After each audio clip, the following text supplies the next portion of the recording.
And then, you see? Wow. Box pa lang. Ganda-ganda. Here we go!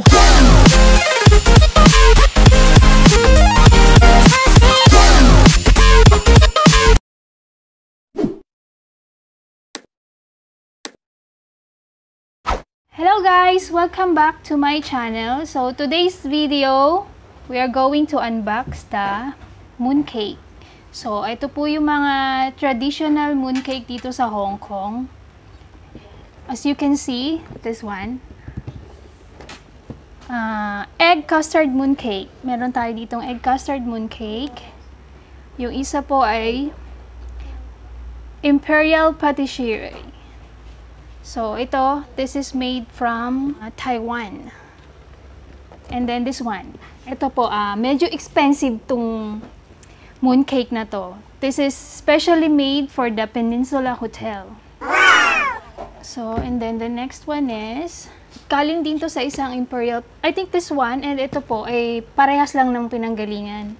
Tapos ito, niya is pineapple custard mooncake. So, unahin natin, alin na ba? So, unahin po natin ito muna.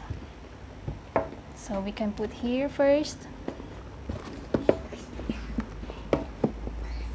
See the box? Ang ganda po ng box niya. So, itong unang box ng mooncake ay Supreme Custard Mooncake po yung nakalagay dito. Meron siyang tag sa loob. So, dahil Chinese po yung mga nakasulat, hindi natin maintindihan. So, but as you can see po, nandito yung kung paano mo siya pwede i-reheat sa oven. So, nakalagay naman po dito. And then, ito po yung kanyang laman. So, meron tayong 2, 4, 6, 8 pieces mooncake dito sa first box natin. So, yung flavor po nito is mini egg custard mooncake. Ang manufacturer niya is Kewa Bakery. So, ito po. And then the next one ay ito. I like the box. Ang ganda-ganda po ng box nila. Mooncake lang to pero yung box kakaiba. Very special. So, ito siya. 2 layers yung box niya.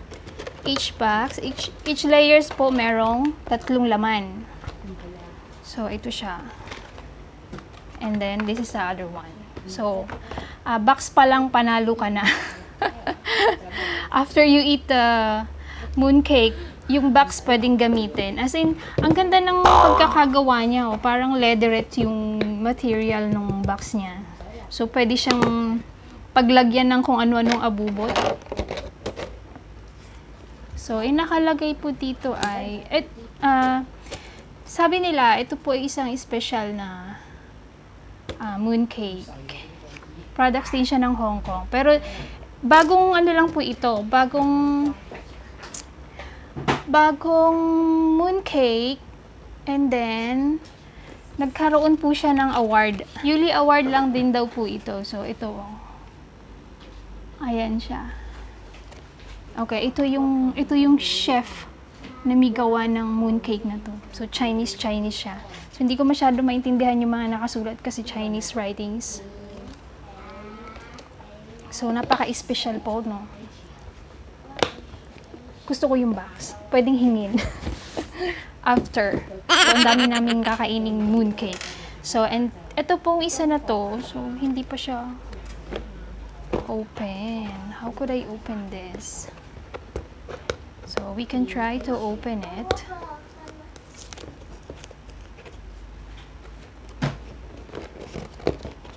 So, ordinary lang siya. But, you see, ganito lang po yung kanyang lalagyan. Pero maganda rin naman yung boxing niya. So, ganito lang po. So, I think ito, parang kakaiba yung packaging niya. Yung dalawang box na nabuksan natin, naka-plastic individually yung yung mga mooncake. Ito, para siyang hindi nagamit yung papel na ginagamit sa pagbe-bake. Hindi siya plastic eh. So, So, maganda rin yung packaging nito. So, usually, mga bigay-bigay lang po ito dito sa bahay.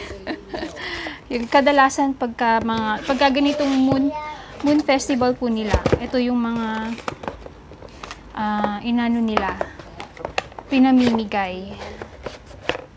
So, mga gift, kanyan. So, itong tatlo ditong box, galing to sa daddy ng amo ko. So, dinala to dito kanina. Sinundo niya si Papa papunta sa school. So, and then ito, ang ganda. Ang ganda ng box na to. Parang leather din siya. So, box pa lang talagang panalo na. So, yung flavor po nito ay this is assorted flavor sa loob. Assorted lava moon cake. So, iba-iba yung flavor niya sa loob. And then, you see? Wow. Box pa lang. Ganda-ganda. So, parehas po siya nung bakers na gumawa nito, yung bakery. Yung isa, yung unang nabuksan natin, kulay blue yung box. So, ayan siya. Halos parehas lang. So, ito po yung laman niya. Kung yung isa, ang laman po niya ay 6, ito po 4. Yung first layer niya. So, siya ay may drawer. Style drawer siya sa baba. So, ito po yung itsura niya. So, cute. Ang cute. Kahit hindi ko nakainin yung mooncake. Mooncake, pamigay ko na lang yung mooncake, akin na lang yung box. Ang ganda-ganda po. And then, yung last natin i-unbox ay the Pensinsula Mini Egg Custard Mooncake. Bakit siya mahal? So, tingnan natin yung loob. Hindi kagandahan yung box niya compare dun sa dalawa na yun.